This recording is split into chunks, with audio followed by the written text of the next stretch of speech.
Vong Navarro na maalam na sa It's Showtime at sa kanyang mga kaibigang co-host doon. Alam nating lahat na hanggang ngayon ay nakakulong pa rin itong si Vong Navarro at hindi pa nakapagpiyansa dahil sa kaso na isinampa ng kampo ni Denise Cornejo laban sa kanya. At yung isang kaso na kinakaharap ngayon ni Vong Navarro ay walang piyansa kaya nahihirapan ang kanyang abogado na makagawa ng petisyon para makalaya pansamantala itong si Vong Navarro. Kaya naman malungkot ang kanyang mga co-host lalong-lalo na si Ann Curtis at itong si Jong Hilario na hindi talaga nila mapigilan na mapaiyak na maalam na nga muna pansamantala itong si Vong Navarro sa It's Showtime kasi nga hindi pa hanggang ngayon alam nila kung kailan babalik at makalaya itong si Vong Navarro at kung makalaya man siya at kung makalaya man pansamantala itong si Vong Navarro, sigurado tayo na magpapahinga muna siya at mag-relax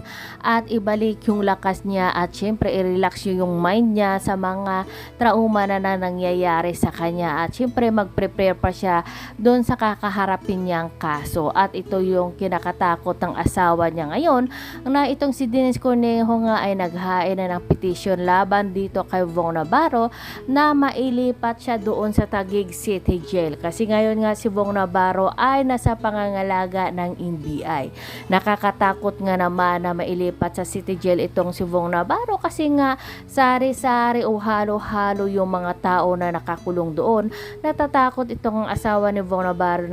na si Tanya Bautista dahil nga hindi niya alam kung magiging safe pa talaga doon si Vong Navarro sa Taguig City Jail kasi yun naman talaga yung kanyang inaalala at pinanalangin yung safety ni Vong. Iba naman kasi talaga kung nasa NBI ka kaysa doon sa Taguig City Jail. Pero ganun pa man ay wala tayong magagawa. Kailangan sundin yung batas kung ano yung patakaran ng batas at dito sa batas natin sa Pilipinas ay walang kinikilingan. Lahat tayo ay pantay-pantay, mayaman ka man o mahirap, iisa lang kayo ng kulungan doon. Kaya wish na lang natin dito kay Vong Navarro na sana ay malagpasan niya kung ano man yung mga pagsubok na dumating sa buhay niya at yung mga kaibigan niya na andyan lagi na handang tumulong sa kanya, laging nakasuporta yung It's Showtime family niya na handang tumulong kahit anong oras. Masakit man para sa kanila yung naranasan o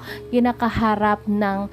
kapatid nilang si Vong Navarro pero wala silang magagawa kundi yung suporta na lang para sa kay Vong Navarro. Ando naman sila na hindi nila pinapabayaan si Vong, lalong-lalo na itong si Vice Ganda na handa pa rin tumistigo muli sa kaibigan niya para mapatunayan na hindi nga si Vong yung gumahasa dito kay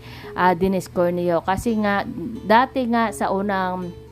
kaso ni Vong Navarro na isinampa ni Denise Cornejo ay nagtistigo rin itong si Vice Ganda at nagpapatunay na kasama niya nung time na yon si Vong Navarro sa kanyang concert. Kaya sana lumabas yung katotohanan at makalaya na nga si Vong Navarro at dapat